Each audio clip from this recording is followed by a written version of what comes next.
ద్రాక్షారామంలో శివలింగం ధ్వంసం చేయడం కలకలం రేపుతోంది. ప్రభుత్వానికి హిందూ దేవాలయాలపై చిత్తశుద్ధి లేదని, కనీసం చీమ కుట్టినట్లు కూడా కనిపించడం లేదని ఆగ్రహం వ్యక్తం చేశారు మల్లాది విష్ణు. దేవాలయం పరిసరాల్లో సరైన భద్రత లేదని, కనీసం సీసీ కెమెరాలు కూడా సరిగ్గా పనిచేయడం లేదని తెలిపారు. ఆలయంలో పాలన పూర్తిగా గాడి తప్పిందంటున్న వైసీపీ నాయకులు మల్లాది విష్ణుతో మా ప్రతినిధి Rajesh face to face.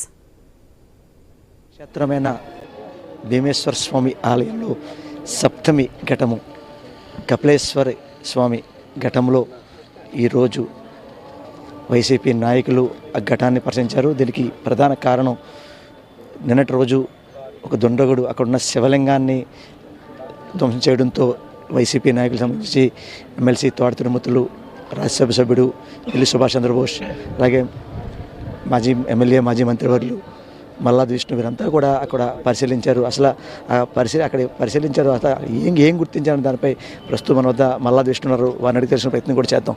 Sir చెప్పండి, ఈరోజు చూసాం ఈ 7వ ఘటన సంబంధించి ఈ కపిలేశ్వర ఘటనలో శివలింగాన్ని ధ్వంసం చేశారు. అసలు దాన్ని ఏ రకంగా చూడొచ్చు? సార్, కపిలేశ్వర స్వామి ఏడుపాయల గోదావరి దగ్గర జరిగినటువంటి సంఘటన, శివలింగాన్ని ముక్కలు చేశారు. శివలింగాన్ని తీసుకుని వెళ్ళి కొంత అందులో పడేశారు, కొంత బయట పడేశారు. వాళ్ళు ఇష్టానుసారం ప్రవర్తించారు. అంటే ఈ సంఘటనలు జరగడానికి అధికార యంత్రాంగం అలాగే ఎండోమెంట్స్ ఏం చేస్తుంది? సీసీ కెమెరాలు పెట్టుకోవాలి కదా. సీసీ కెమెరాల పర్యవేక్షణలో మీ దేవాలయం అంతా ఉండాలి కదా. అలాంటి పనులు చేయరా? ఇదే మొట్టమొదటి సంఘటన కాదు కదా. మీ ప్రభుత్వం వచ్చిన తర్వాత, కూటమి ప్రభుత్వం వచ్చిన తర్వాత అనేక రకాలైనటువంటి సంఘటనలు జరుగుతూ వస్తున్నాయి. తిరుమల తిరుపతి దేవస్థానంలో ఏ రోజైతే ప్రభుత్వం లడ్డూలో కల్తీ జరిగిందని చెప్పిన ఒక అబద్ధపు విష ప్రచారం చేయటం మొదలుపెట్టిందో అప్పటి నుంచి రాష్ట్ర ప్రభుత్వంలో అనేక సంఘటనలు జరుగుతున్నాయి. దాన్ని ఏ రకంగా చెప్తారు? ఎక్కడైనా సరే మేము ఒక మాట చెబితే దాని మీద ఎప్పుడైనా ప్రభుత్వం రియాక్ట్ అయ్యి సరిదిద్దుకుందా అని అడుగుతా ఉన్నా. ఈరోజు కపిలేశ్వర స్వామి, అలాగే నిన్న కాక మొన్న శ్రీకూర్మం, మొన్నేమో సింహాచలంలో పులిహారలో నత్త రావటం ఏంటండి? ఏదైనా ఒక ఇది ఉందా?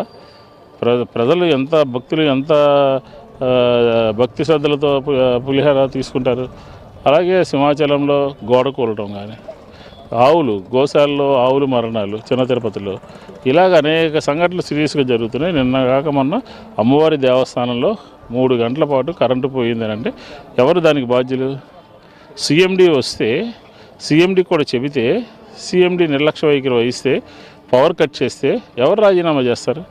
గొడ్డిపాటి రవికుమార్ రాజీనామా చేస్తారా? అధికారుల మీద చర్యలు తీసుకుంటారా? ఆంధ్ర రాష్ట్ర ప్రజలు చూడలేదా మీ పరిపాలన, ఏ విధంగా మీరు పరిపాలిస్తున్నారని? కాబట్టి ఈరోజు ఇక్కడ ఈ పుణ్యక్షేత్రంలో ఈ కపాలేశ్వర స్వామి విగ్రహాన్ని, శివలింగాన్ని ధ్వంసం చేయడాన్ని తీవ్రంగా ఖండిస్తాను. హిందూ ధర్మం కాపాడే విధంగా కూటమి ప్రభుత్వం ఉంది అంటే ఎవరో చేసిన తప్పుకి తన మత్స్యమతమైన పరిస్థితుల్లో ఇలా చేశారు కావాలని చెప్పి ప్రతిపక్ష నాయకులు ఆరోపిస్తున్నారని చెప్పి కూటమి నాయకులు చెప్తున్నారు. దాన్ని నేను అటు నుంచి ఎవరన్నా మంత్రి వచ్చారని ఇక్కడ జరిగినటువంటి సంఘటనకి స్థానిక ఎమ్మెల్యే వచ్చాడా? ఈ జిల్లాలో ఎమ్మెల్యేలు ఎవరన్నా వచ్చారా? ఎవరన్నా జవాబుదారీ తీసుకున్నారా? ప్రభుత్వం పక్షాన్ని నిలబడి చెప్పారా? ఎవరు ఏం మాట్లాడలేదు కదా. జరిగినటువంటి సంఘటనలు వాస్తవాలు పోలీసు యంత్రాంగం బయటపెట్టాలి.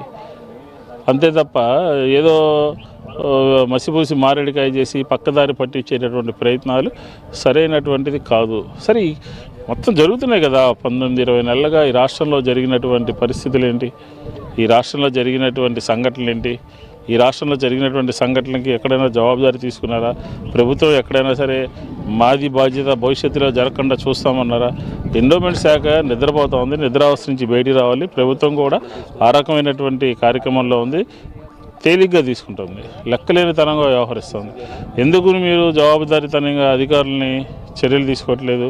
పులిహారలో నిన్న అక్కడ నత్త వస్తే మీరు చర్యలు తీసుకున్నారా యంత్రాంగం మీద?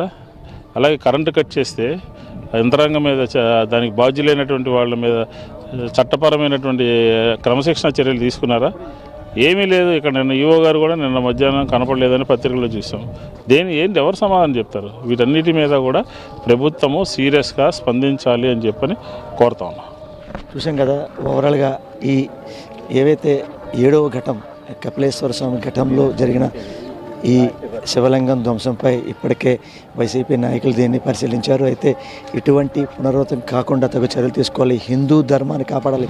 ఈ కూటమి ప్రభుత్వం వచ్చిన 20 నెలల కాలంలో వివిధ రకాలుగా హిందూ దేవాలయాల్లో రకరకాల ఘటనలు చోటు చేసుకొని ఇటువంటి పునరావృతం కాకుండా కూటమి ప్రభుత్వం తగు చర్య తీసుకోవాలని చెప్పి అయితే మాజీ ఎమ్మెల్యే మాజీ మంత్రివర్యులు మల్లాది విష్ణు చెప్పే పరిస్థితి. ఇది కొంత తాజా పరిస్థితి. కెమెరా పర్సన్ సతీష్తో రాజేష్, ఐ న్యూస్, ద్రాక్ష.